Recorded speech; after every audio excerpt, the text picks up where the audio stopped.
have a question from Tim. Tim asked a Fibonacci question. I read an article you wrote some time ago in which you noted that we seem to use the use of Fibonacci sequences quite a lot in training, particularly as reps schemes, but also for sets as well. 1, 2, 3, 5, 8, 13, 21, 34, 55, and 89. I was wondering if you could expand on this on your podcast. Do you think we are drawn to these numbers because they occur so much in nature? Or do you think that the use of these numbers work better? That's a good question. I mean, is it because we're wired to love those numbers? There were some great books. There are some still great training books on Fibonacci numbers. If you break the year up into 4 parts, you find that the seasons are 13 weeks.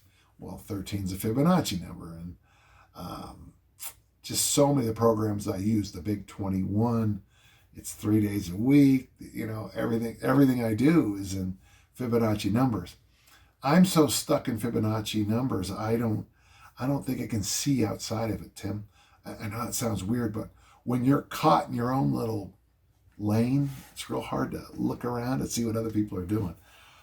So I don't really know why they work better, except whenever I see a program that says 7 sets of 7, I basically throw it in the trash. 4 sets of 4. No one does 4 sets of 4. Okay. In another article, or possibly the same one, you suggested a one-arm press ladder of 2, 3, 5, 10, and he's wondering why I didn't go 2, 3, 5, 8. Well, actually, I don't see a problem with that, do you?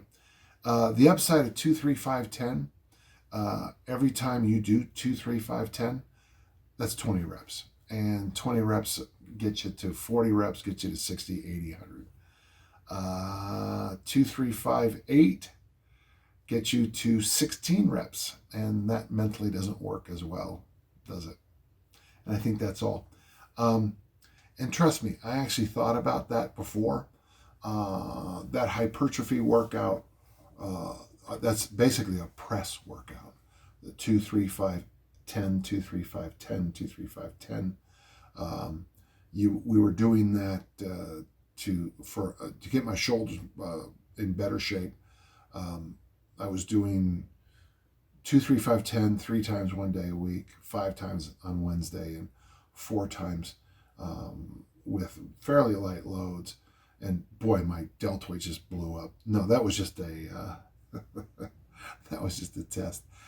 If you read, then he asks a final question. Do you ever use sets of 13 and 21, or do you find the higher reps? No, but I do use the 13 and 21, Tim. I use those numbers a lot for planning.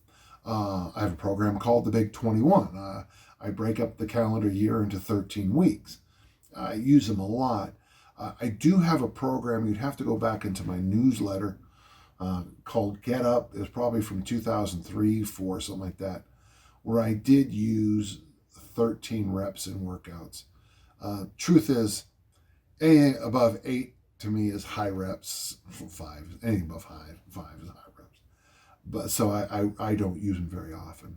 That's just my personal opinion. I could be wrong. And that's kind of oh, I'm sorry. Yeah, it is Tim. Tim, that's kind of a fun question. And considering this is episode 89 and you asked about Fibonacci numbers, that makes me smile. And I'm looking forward to turning my next Fibonacci number. I was 55 a decade ago, and maybe soon I'll be 89. My coach, Dick Nottmeyer, is 89 right now. So that's kind of exciting. Thank you for your question, and I hope that helped.